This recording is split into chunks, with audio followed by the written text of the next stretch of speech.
and welcome to this month's board report video, which is for the board which we had in December. This month, like every month, our board wanted to have an experience of what it's like to be a patient in this hospital, and it was a bit different this month as our board members, a number of them went up to visit theatres where there was a simulation day going on for training and development of theatre staff, organised by Dr. Joe Kerr, one of our anaesthetists.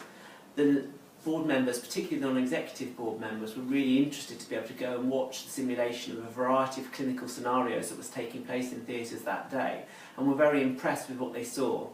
They all commented on the great sense of teamwork they saw in theatres between the anaesthetists, the surgeons and the theatre staff, and were really positive and pleased to hear about some of the things that are going on in theatre to improve the way we care for patients in the theatre environment, and some of the work that's underway as well across the theatre department, looking at how we improve our efficiency and productivity of our theatres. So it was a bit of a different patient story this month, but something that the board members really valued and enabled them to get out to a part of the hospital that is often behind the scenes that people don't often get the opportunity to go and visit. So that was a really good opportunity for our board members to go along this month. There are a couple of key points that I was able to update the board on in my Chief Executive's report this month. First of all was a recent visit we'd had from colleagues at Monitor. Monitor are the regulator who oversee all foundation trusts across the country, and we have a couple of relationship managers who maintain the day-to-day contact with us and make sure that we're delivering everything we need to do. We had a visit from our relationship managers a couple of weeks ago, and they commented and were very positive about the way in which Yeovil is tackling some of the challenges the whole NHS is facing, and gave us a very positive feedback about our strategy for moving forward, particularly the work we're doing to build our relationship with the local GPs, community services and social care through the Symphony project. And I was able to update the board on this meeting last week. Also at the board, I was able to update them on a few changes to key personnel within the hospital. Many of you will know that Neil Tomlin, our current head of midwifery, is leaving at Christmas to go to a new job up in Yorkshire. And I'm pleased to say that we've agreed with Dorset County Hospital that we're going to trial having a shared head of midwifery between both of our organisations. And Joe Hartley, the current head of midwifery at Dorchester, will be taking on an interim basis the head of midwifery role here from the beginning of January for an initial 6-month period. And the board was very pleased and was very positive about the opportunity that presented to not only share expertise and learning between our organisations, but also test out a new way of running this critical role. We had an important update from both Helen Ryan, our Director of Nursing, and John Howes, our Medical Director at the board this month. Helen, first of all, gave us an update on a recent recruitment visit that a couple of our matrons have made to Portugal to recruit a number of trained nursing staff into vacancies that we have here at Yeovil. We've had very positive feedback from the visit and have recruited, we believe, a number of nurses who will be looking to join us in the new year to fill some of our current vacancies.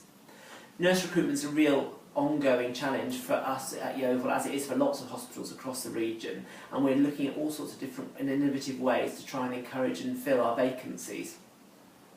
We're also looking forward to when the guidance comes out in the new year nationally, looking at safe staffing levels following the Francis report, and Helen and her senior nurse colleagues are already doing some work to look at our benchmark of staffing levels across our wards to make sure that we identify where we may need to up our nursing complement in order to meet the potential new staffing levels that are going to be recommended through the Safe Staffing Group. John Howes, our Medical Director, was able to give us an update on the continued improvement in our HSMR, which is our standardised hospital mortality rate. And this shows that our mortality rate at this hospital is continuing to improve, and we also have been pleased that there is no discernible difference between mortality for patients who are admitted at the weekend over those patients who are admitted in the weekdays. This is particularly topical at the moment, as Sir Bruce Keogh, the NHS England Medical Director, has recently published a report looking at how the NHS needs to build and develop its 7-day services, particularly within hospital environments. Pleased to say that we've made some changes in the past 12 months looking to improve our provision of services at the weekends. That's included things such as having consultant physicians available at the weekends to do ward rounds. We've invested to improve our therapy input at weekends and pharmacy input, but we know we've still got further work to do, and we will be doing some work in the new year to look at where we've still got gaps in our 7-day service provision and thinking about how we could improve those, most notably in things like diagnostic services, which are obviously critical to making sure that we're able to provide good quality services at the weekend. As always at the board, we reviewed our current performance, and I'm pleased to say that performance in all of our areas is remaining good. We know that we're seeing continued pressure, particularly with our rising emergency admissions, and it's great to see that our teams across the hospital are continuing to deliver the 4-hour A&E standard, which there's a lot of publicity around at the moment as we go into winter. Also really notable is our strong performance in handover times between the point at which ambulances arrive at the front door and the time that those patients are handed over to our nursing teams in the emergency department. Our ambulance handover times are really good, and the team down in the emergency department have worked really hard on this over the past year, and I'm pleased to say that we have some of the best ambulance handover times in the southwest, which is great and enables the ambulances to get back on the road quickly to be able to deal with the next emergency. Performance in our elective specialties also remains good, and we're delivering on all of our waiting times, which is a strong performance, particularly given the increasing demand we're seeing for services at the moment. So overall our performance in all of our key areas remains very strong. Since the board meeting, there have been a couple of updates in the executive team which I just wanted to take the opportunity to pass on through this video. First of all is obviously many of you will know that our current Director of HR, Mark Power, is leaving us in February to go and take up a post as Director of HR at the Oxford Radcliffe Hospital, and we've begun the process of recruitment for his successor.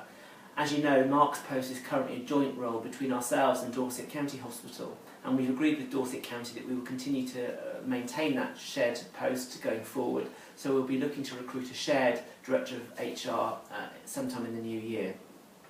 The other thing to update on is currently our substantive Director of Nursing, Sue Jones, is on secondment to North Bristol Trust, and I'm pleased to say that last week Sue was appointed substantively into the Director of Nursing post at North Bristol, and I'm very much pleased for her and pass on congratulations to her. That's meant that we've also been able to take the opportunity to make sure that Helen Ryan, our current Interim Director of Nursing, is being made substantive, and I'm pleased to say the board are very happy to support Helen being made the substantive Director of Nursing from the 1st of January. Helen's done a great job leading the nursing, midwifery and allied health professions over the past 18 months, and I'm sure she'll do a great job carrying forward in her new substantive role. Finally, as we're in December, just the opportunity to wish everybody a happy Christmas. I know that many people watching this may well be working over the Christmas and New Year period, so thank you very much to everybody who's working over the festive period to keep the hospital running efficiently. Hopefully everybody will have an opportunity and some time to spend at home with their friends and family and take a bit of rest and relaxation over the festive period. So I wish you all a very happy Christmas and a fantastic New Year. I think 2014 is going to be a very exciting but challenging year for YDH, but I'm confident we've got a great group of people here who are going to be able to do the best for the hospital and our local community as we go forward into the coming 12 months. Thank you.